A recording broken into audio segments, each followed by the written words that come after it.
जगदीश चंद्र माथुर लिखे हैं। ओके, ओ सदा नीरा शीर्षक पाठ के लेखक कौन है? तो जगदीश चंद्र माथुर हैं।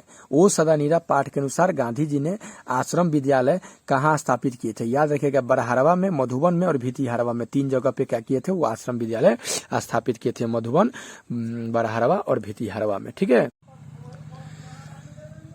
क्लास 12 के विद्यार्थियों, मेरा रिक्वेस्ट ये है कि हिंदी की एग्जाम देने जाने से पहले जो 50 नंबर के आपको गद्य खंड और काव्य खंड से मिला करके क्वेश्चन पूछता है, तो वो सभी क्वेश्चनों को हम लेकर के आए हैं। बस एक बारी से देख करके ही परीक्षा हॉल में एंट्री लीजिएगा। ठीक है, तब देखिएगा कि आपको फायदा हो रहा है कि नहीं। फर्स्ट क्वेश्चन देखिए आप, बालकृष्ण भट्ट किस युग के रचनाकार हैं? तो याद रखिएगा, भारतेंदु युग के। किस युग के हैं? भारतेंदु युग के।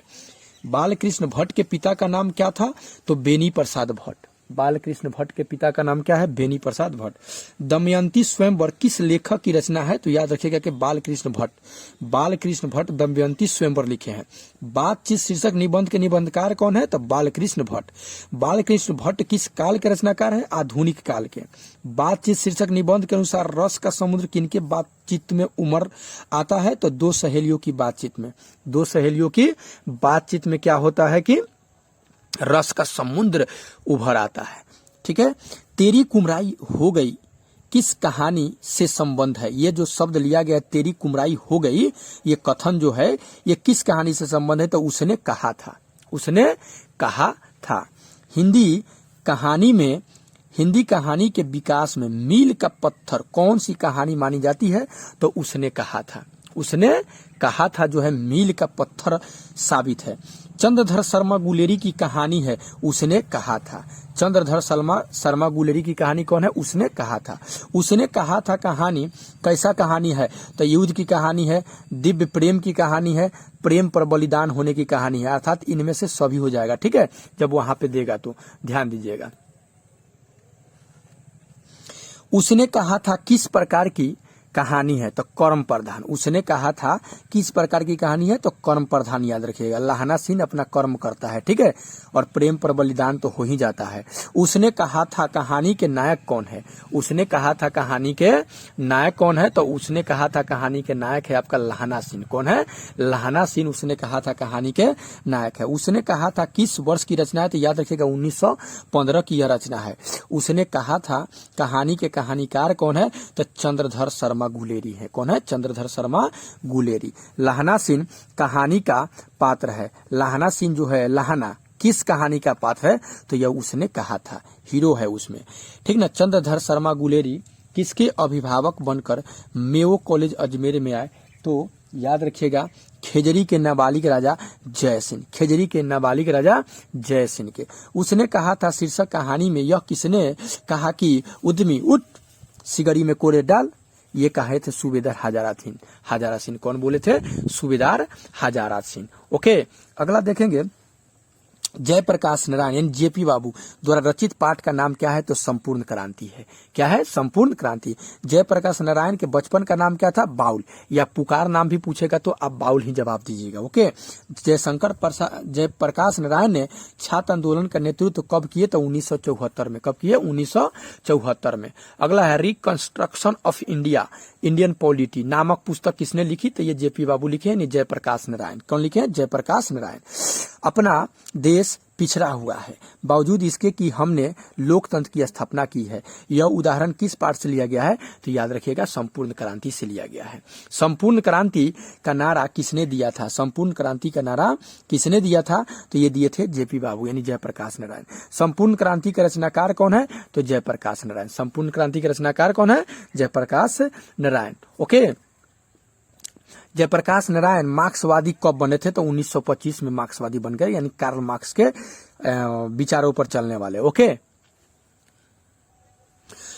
अर्धनारीश्वर अगला है। अर्धनारीश्वर शीर्षक पाठ के लेखक कौन है? तो याद रखिएगा, रामधारी सिंह दिनकर, जिनको राष्ट्र कवि भी कहा जाता है। दिनकर जी को कौन सा पुरस्कार मिला था? तो पद्म विभूषण मिला था। कौन पुरस्कार मिला था? पद्म विभूषण। ठीक है। अर्धनारीश्वर कल्पित रूप है, जो अर्धनारीश्वर जो कल्पना किया गया रूप है किनका है? तो शंकर जी और पार्वती जी का कल्पित रूप है। ठीक है। उर्वशी पर कौन सा पुरस्कार मिला? मतलब दिनकर जी को, यानी रामधारी सिंह दिनकर को उर्वशी जो उन्हीं का लिखा हुआ है, कौन सा पुरस्कार मिला था? तो ज्ञानपीठ पुरस्कार मिला था। कौन पुरस्कार मिला था? ज्ञानपीठ। अर्धनारीश्वर शीर्षक पाठ हिंदी साहित्य की कौन सी विद्या है? तो यह निबंध है। क्या है? निबंध है। ओके। मालती किस कहानी की पात्रा है? तो रोज। रोज कहानी में मालती मेन भूमिका निभाती है। ठीक है। किस कहानी में गैंग्रीन का उल्लेख है? तो ये गैंग्रीन का उल्लेख भी आपका रोज में है। अज्ञेय के पिता का नाम क्या था? तो डॉक्टर हीरानंद शास्त्री। रोज कहानी के कहानीकार कौन है? तो अज्ञेय है। ओके। मालती के पति का नाम क्या था? याद रखिएगा, महेश्वर, जो कि एक डॉक्टर थे। ठीक है। रोज कहानी की नायिका कौन है? तो रोज कहानी की जो नायिका है वो मालती है। दूसरा सप्तक का प्रकाशन कब हुआ? 1951 में। ओके। दूसरा सप्तक का प्रकाशन कब हुआ? 1951 में। बचपन में खेलने के लिए सचितानंद, हीरानंद व सैन अज्ञेय ने कौन सा नाटक लिखे थे? तो याद रखिएगा, इंद्रसभा। कौन नाटक लिखे थे? इंद्रसभा। ओके। रोज शीर्षक कहानी में मालती मिट्टी का बर्तन गर्म पानी से क्यों धो रही थी? इसके पीछे क्या कारण था? तो दही जमाने के लिए धो रही थी। किसके लिए? दही जमाने के लिए धो रही थी। एक लेख और एक पत्र में भगत सिंह ने किसको पत्र लिखा था? मतलब किसको पत्र लिखे थे? ये तो सुखदेव को पत्र लिखे थे। एक पत्र और एक लेख और एक पत्र शीर्षक पाठ के लेखक कौन है? तो भगत सिंह ही है। एक लेख और एक पत्र शीर्षक पाठ क्या है? तो यह एक ऐतिहासिक कहानी है। क्या है? ऐतिहासिक कहानी है। भगत सिंह के पिता का नाम क्या था? तो सरदार किशन सिंह। क्या नाम था? सरदार किशन सिंह। भगत सिंह का जन्म कब हुआ था? याद रखिएगा, 28 सितंबर 1907 ईस्वी को। 28 सितंबर 1907। ओ सदानीरा शीर्षक निबंध में वर्णित मन कैसा ताल है? तो गहरा और विशाल ताल है। ठीक है। ओ सदानीरा किस विद्या के अंतर्गत आता है? तो याद रखिएगा, यह निबंध के अंतर्गत आता है। अगला है आपका बहुजन संप्रेषण के माध्यम पुस्तक किसने लिखी है? तो जगदीश चंद्र माथुर। कौन लिखे हैं? जगदीश चंद्र माथुर लिखे हैं। ओके। ओ सदानीरा शीर्षक पाठ के लेखक कौन है? तो जगदीश चंद्र माथुर हैं। ओ सदानीरा पाठ के अनुसार गांधी जी ने आश्रम विद्यालय कहाँ स्थापित किए थे? याद रखिएगा, बरहारवा में, मधुबन में और भितिहारवा में। 3 जगह पे क्या किए थे? वो आश्रम विद्यालय स्थापित किए थे, मधुबन, बरहारवा और भितिहारवा में। ठीक है। ओ सदानीरा शीर्षक पाठ के अनुसार सन 1962 की बाढ़ का दृश्य जिन्होंने देखा, उन्हें रामचरितमानस में किसके क्रोध रूपी नदी का बाढ़ याद आया? तो याद रखे, केकई का। किसका? केकई का। सिपाही की माँ के रचयिता कौन है? मोहन राकेश। सिपाही की माँ के रचयिता कौन है? मोहन राकेश। मोहन राकेश के बचपन का नाम क्या है? तो मदन मोहन गुगलानी। कौन है? मदन मोहन गुगलानी। आगे देखेंगे, सिपाही की माँ के रचयिता कौन है? तो मोहन राकेश। मोहन राकेश के बचपन का नाम क्या था? तो मदन मोहन गुगलानी। मदन मोहन गुगलानी। मोहन राकेश रचित नाटक संग्रह क्या है? तो आषाढ़ का एक दिन। आषाढ़ का एक दिन याद रखिएगा। ठीक है। रंगून कहाँ है? तो वर्मा में है। रंगून कहाँ है? वर्मा में। मोहन राकेश किस आंदोलन के प्रमुख हस्ताक्षर थे? नई कहानी आंदोलन के हस्ताक्षर थे। ओके। सिपाही की माँ शीर्षक पाठ में हड्डियों का चलता फिरता ढांचा कौन है? तो दीनू कुम्हार है। दीनू कुम्हार क्या है? हड्डियों का चलता फिरता ढांचा है। ठीक है। नाटक के क्षेत्र में जयशंकर प्रसाद के बाद की सबसे बड़ी प्रतिभा कौन माने जाते हैं? तो मोहन राकेश ही माने जाते हैं। ओके। नामवर सिंह द्वारा लिखित प्रगीत और समाज क्या है? तो प्रगीत और समाज याद रखिएगा, निबंध है। आलोचना त्रैमासिक के प्रधान संपादक कौन है? तो नामवर सिंह है। आलोचना जो है त्रैमासिक, इसके प्रधान संपादक कौन थे? तो मोहन राकेश। Okay, sorry, Namvar Singh. प्रगीत और समाज शीर्षक पाठ के अनुसार आचार्य रामचंद्र शुक्ल के काव्य सिद्धांत के आदर्श क्या थे? तो प्रबंध काव्य। ओके। किन्होंने प्राय लंबी कविताएं ही लिखी हैं? लंबी लंबी ही कविता लिखे हैं, तो वो लिखे हैं गजानन माधव मुक्ति बोध। गजानन माधव मुक्ति बोध। 20वीं सदी में प्रगीतात्मक का दूसरा उन्मेष से कैसे हुआ? तो रोमांटिक उत्थान के साथ हुआ। रोमांटिक उत्थान के साथ हुआ। ठीक है। दलित साहित्य का संदर्भ शास्त्र, दलित साहित्य का संदर्भ शास्त्र नामक आलोचना पुस्तक किसने लिखी? तो ओम प्रकाश वाल्मीकि लिखे हैं। ओम प्रकाश वाल्मीकि। जूठन क्या है?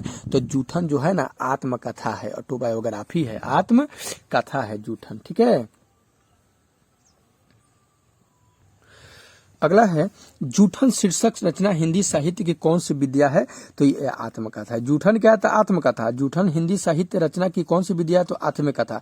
ओम प्रकाश वाल्मीकि की रचना क्या है? तो जूठन।